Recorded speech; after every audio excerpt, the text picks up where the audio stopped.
Level up के episode 96 के साथ हाजिर हो। लास्ट एपिसोड के एंड पे हमने देखा था आयरन बॉडी वहाँ पर थॉमस से फाइट करने के लिए आता है, जबकि जिन्हों की शैडो आर्मी भी वहीं पर निकल आती है और ग्रैंड मार्शल बैलियन भी वहीं पर होता है। आयरन बॉडी उसे कहता है शैडो मोनार्च की सारी शैडो आर्मी यहाँ पर क्या कर रही है, क्या ये इस इंसान के शैडो में छुपी हुई थी। आयरन बॉडी कहता है मुझे जल्दी से एंटारिस को बताना होगा कि हम पर अटैक हुआ है, हम लोग इनके ट्रैप में फंस चुके हैं। और साथ ही वो उसके साथ कांटेक्ट करने की कोशिश करता है, लेकिन वो उसके साथ कांटेक्ट नहीं कर पाता। आयरन बॉडी साथ वाली बिल्डिंग की तरफ देखता है तो वहाँ पर टस्क खड़ा होता है। टस्क ने अपने मैजिक को यूज करके उस एक बैरियर लगाया होता है जिससे वो बाहर कांटेक्ट नहीं कर सकता। आयरन बॉडी ये देखकर बहुत ज्यादा हैरान हो जाता है और कहता है शैडो मोनार्च तो इस तरह के प्लान्स नहीं बना सकता, क्योंकि शैडो मोनार्च अपनी आर्मी को डायरेक्टली अटैक करने के लिए भेजा करता था, क्योंकि उसे पता है कि उसकी आर्मी मर नहीं सकती। ये तो कोई और है जिसने इस तरह का प्लान बनाया है। शैडो मोनार्च ऐसे फाइट नहीं करता, ये तो इंसानों के टैक्टिक्स हैं और एक इंसान को मोनार्च बनने का कोई भी राइट नहीं है। और साथ ही बहुत ज्यादा गुस्सा हो जाता है और अपनी पावर्स को रिलीज करता है। बीरू आगे बढ़ता है और उसे कहता है अभी अभी तुमने मेरे किंग के बारे में जो भी बकवास की है उस सब को वापस लो, नहीं तो मैं तुम्हें मार डालूंगा। मोनार्च ऑफ आयरन बॉडी गुस्सा हो जाता है और उसे कहता है तुम्हारी हिम्मत कैसे हुई, एक चींटी सोल्जर होकर तुम मेरे सामने खड़े होने की हिम्मत कर रहे हो,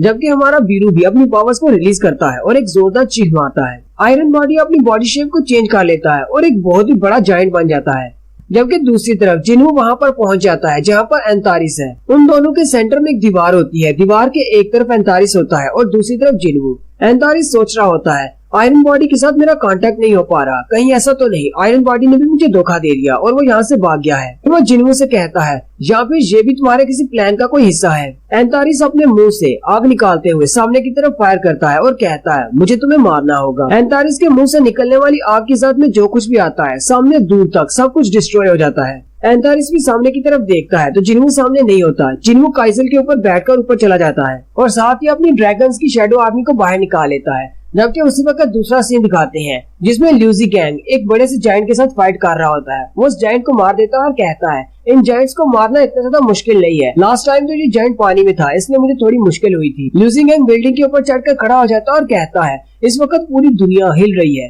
हर तरफ मैजिकल पावर बिखरी हुई है, ऐसे लग रहा है जैसे हजारों लाखों की तादाद में हंटर्स मैजिकल बीस्ट के साथ फाइट कर रहे हैं। फिर वह सामने की तरफ देखता है जहाँ पर एंटारिस और जिन्हू है, वहाँ से बहुत ज्यादा मैजिकल पावर निकल रही होती है। ल्यूजी गैंग कहता है क्योंकि मैं एक हंटर हूँ, मैं उनकी पावर को महसूस कर सकता हूँ, मेरी पूरी बॉडी कांप रही है, इतनी ज्यादा मैजिकल पावर है। एंटारिस अपने पास से फायर पावर को निकालता है और उसके सारे शैडो सोल्जर्स को डिस्ट्रॉय कर देता है और कहता है क्या तुम सिर्फ इतने ही शैडो सोल्जर्स के साथ मुझसे फाइट करने के लिए आए हो? तुमने अपनी सारी मेन आर्मी को मोनार्च ऑफ आयरन बॉडी से फाइट करने के लिए भेज दिया और यहाँ पर तुम इन वीक सोल्जर्स के साथ मुझसे फाइट करने के लिए चले आए। लेकिन जैसे ही एंटारिस ऊपर की तरफ देखता है तो जिन्हू एक पोर्टल ओपन करता है और उस पोर्टल के अंदर चला जाता है। एंटारिस कहता है लगता है वो भागने की कोशिश कर रहा है, मैं उसे भागने नहीं दे सकता और वो भी उसके पीछे चला जाता है। लेकिन जैसे ही वो पोर्टल से बाहर निकलता है तो वहाँ पर सामने पूरी शैडो आर्मी खड़ी होती है जहाँ पर वो लोग आयरन बॉडी से फाइट कर रहे हैं। जिन्हू से वहाँ पर ले आता है। एंटारिस सामने की तरफ देखता है और कहता है क्या इसने वहाँ पर मौजूद सारे सोल्जर्स को मारकर अपना सोल्जर बना लिया है? वो सामने आयरन बॉडी की तरफ देखता है तो उन्होंने आयरन बॉडी को भी हरा दिया होता है। एंटारिस कहता है इसका प्लान तो बहुत ज्यादा अच्छा है, पहले इसने सारे ट्रूप्स को हराया और उसके बाद मुझे यहाँ पर ले आया।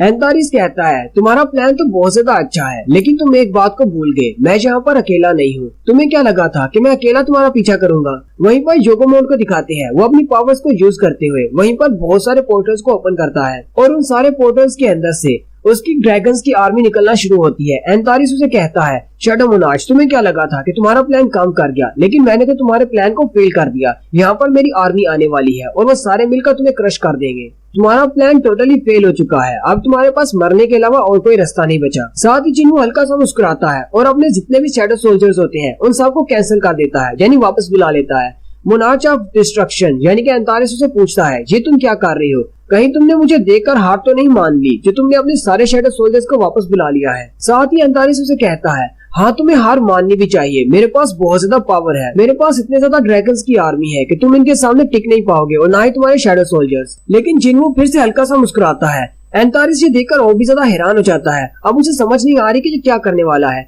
जिन्हू अपनी शैडो फॉर्म में जाता है। जिन्हू ने क्योंकि डेविड से कैमिश का वो रून स्टोन लिया था, वो रून स्टोन को तोड़ता है और उसके स्किल को एक्टिवेट करता है। वो स्किल एक रोर का स्किल होता है, जब ड्रैगन रोर करता है तो बाकी के जितने भी ड्रैगन्स होते हैं वो उसकी बात सुनकर डिस्पेयर में चले जाते हैं, यानी कि थोड़ी देर के लिए वो सारे ड्रैगन्स चाहे वो जो भी हो, दुश्मन हो या अपना कोई ड्रैगन हो, वो सारे वहीं पर रुक जाते हैं। जिन्हू ऊपर की तरफ मुंह करके एक जोरदार चीख मारता है जिसे ड्रैगन फियर एबिलिटी कहा जाता है। जिन्हू की उस जोरदार चीख को सुनकर वो सारे के सारे ड्रैगन हवा में स्टील हो जाते हैं। एंटारिस कहता है इसकी एबिलिटी तो काफी ज्यादा स्ट्रॉन्ग है, लगता है कि योगोमोट भी अपनी जगह पर पैरालाइज हो गया है। एंटारिस को लगता है शायद ये योगोमोट को मारने के लिए ऐसा कर रहा है, लेकिन उसी वक्त जिन्हू आगे बढ़ता है और एंटारिस को बाजू से पकड़ता है और कहता है मेरे साथ आओ। और जिन्हू अपने शेडो एक्सचेंज स्किल को यूज करते हुए उसे उस आइलैंड पर ले जाता है जिस आइलैंड के ऊपर उसने अपना महल बनवाया था। एंटारिस उसे कहता है ये कौन सी जगह है? जिन्हू से कहता है ये कैसी जगह है जो कि उस जगह से बहुत ज्यादा दूर है जहाँ पर तुम्हारे ड्रैगन्स की आर्मी है, अब वो यहाँ पर नहीं आ सकते। एंटारिस उसे कहता है मुझे समझ नहीं आई,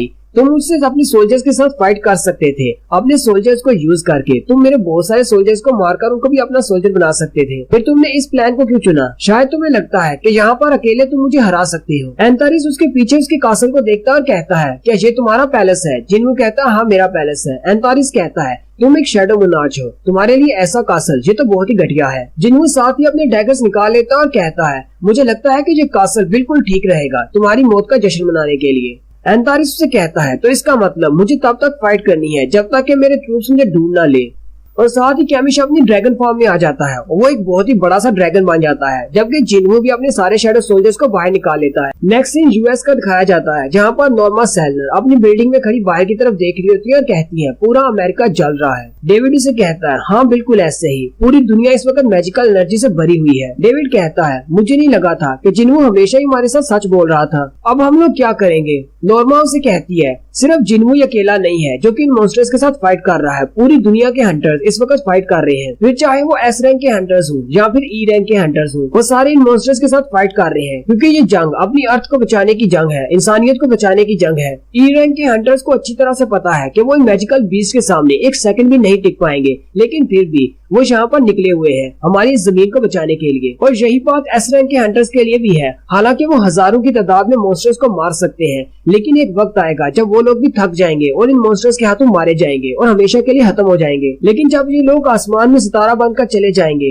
तो ये हमें उम्मीद की एक नई किरण देंगे। ये एस रैंक के हंटर्स जो कि इस जंग में मारे जाएंगे हमारे फ्यूचर को डिफाइन करेंगे, इन्हीं की वजह से हमें उम्मीद की एक नई किरण मिल रही है। नेक्स्ट सीन कोरिया के हंटर एसोसिएशन का होता है जहाँ पर मिस्टर वूजिन खड़े होते हैं। एक बंदा उनके पास आता है और कहता है जिन्हू एंटारिस को जापान के करीब एक आइलैंड पर ले गया है जहाँ पर कोई भी आसपास नहीं रहता। मिस्टर वूजिन उसकी बात सुनकर सोचते हैं जिन्हू ने एक बार मुझे बताया था कि जापान के करीब एक आइलैंड है जो कि बहुत ही बड़ा आइलैंड है, लेकिन उसके आसपास कोई भी नहीं रहता। जिन्हू एंटारिस को वहाँ पर ले गया है ताकि अगर वहाँ पर फाइट होती है तो हम सारे लोग उससे बच सके। और बंदा मिस्टर वूजिन से कहता है क्या मैं अपने कुछ हंटर्स को उस आइलैंड पर भेज दूं जिन्हू की हेल्प करने के लिए? मिस्टर वूजिन कहते हैं हमारे सारे एस रैंक के हंटर्स तो इस वक्त अमेरिका गए हुए हैं उनकी हेल्प करने के लिए, तो हम वहाँ पर कौन से हंटर्स को भेजेंगे? मिस्टर वूजिन हंसते हुए कहते हैं मुझे लगता है कि हमें ई रैंक के हंटर्स को वहाँ पर भेजना चाहिए। साथ ही वो उससे कहती है क्या तुम्हें पता है हंटर संग जिन्हू भी कभी एक ई रैंक का हंटर हुआ करता था?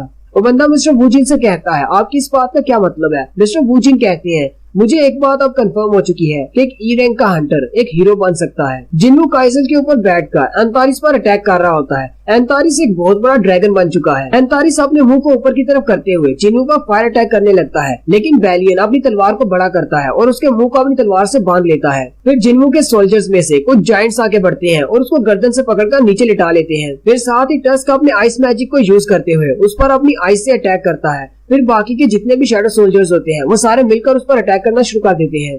इग्निस अपनी तलवार को यूज करता है जो कि डीमन किंग की तलवार है जिसमें से इलेक्ट्रिसिटी निकलती है, वो उसके ऊपर इलेक्ट्रिसिटी वाला अटैक करता है। उसके सारे शैडो सोल्जर्स बहुत ही अच्छे से टीम वर्क में अटैक कर रहे होते हैं। जिन्हू कहता है मुझे लगता है कि ये सारे टैक्टिक्स काम कर रहे हैं। जब वो अपना फर्स्ट अटैक कर बैठते हैं तो वो हंसना शुरू कर देता है। एंटारिस हंसते हुए उनसे कहता है तुम सब लोग तो बहुत ज्यादा एंटरटेनिंग हो। और साथ ही वो अपनी बड़ी सी आंख खोलकर उन सबको घूर कर देखता है और कहता है मुझे यहाँ पर बहुत ज्यादा मजा आ रहा है, मुझ पर और ज्यादा अटैक करो, इससे मेरी पावर और ज्यादा बढ़ेगी, फिर मैं तुम सब लोगों को सिर्फ एक ही स्वूप में डिस्ट्रॉय कर दूंगा। और साथ ही एंटारिस जिन्हू से कहता है चलो मैं तुम्हें दिखाता हूँ ओरिजिनल ड्रैगन फियर एबिलिटी क्या होती है। और साथ ही वो भी एक जोरदार चीख मारता है और अपनी एबिलिटी को एक्टिवेट करता है। जिन्हू के जितने भी शैडो सोल्जर्स होते हैं वो सारे अपनी जगह पर रुक जाते हैं। जिन्हू भी उसकी इस रोर को बर्दाश्त नहीं कर पा रहा होता। जिन्हू कहता है ये तो ड्रैगन किंग है, इसकी रोर में तो वाकई में दम है, मैं तो अपने शैडो सोल्जर्स को कंट्रोल नहीं कर पा रहा। वो अपने सारे शैडो सोल्जर्स को वापस बुला लेता है। एंटारिस फिर से उठकर खड़ा हो जाता है और अपने मुंह से एक बड़ा सा फायर बॉल बनाता है और उस पर अटैक करता है। जिनवूको के हवा में काइजर पर बैठा होता है, वो जल्दी से उसे डॉज कर लेता है, लेकिन उसका फायरबॉल सामने की तरफ जाता है और उस आइलैंड का आधा हिस्सा डिस्ट्रॉय कर देता है। एंथारिस उसे कहता है, अब इसको रियल थिंग कहती है। एंथारिस जिनवू से कहता है, मैं गॉड ऑफ डिस्ट्रक्शन हूँ, मुझे बनाया ही इसीलिए गया था क्योंकि मुझे डिस्ट्रक्ट करना था। एब्सोल्यूट वन ने मुझे इसी मकसद से बनाया था, मुझे कोई भी रोक नहीं सकता। एब्सोल्यूट वन ने सिर्फ एक ही क्रिएचर को बनाया था डिस्ट्रक्शन के लिए, और वो क्रिएचर मैं हूँ, मेरा नाम एंथारिस है। और यहीं पर हमारी एपिसोड 96 का एंड होता है। एक्सप्लेनेशन अच्छी लगी हो तो चैनल को सब्सक्राइब कर दे, वीडियो को लाइक और शेयर कर दे। शुक्रिया।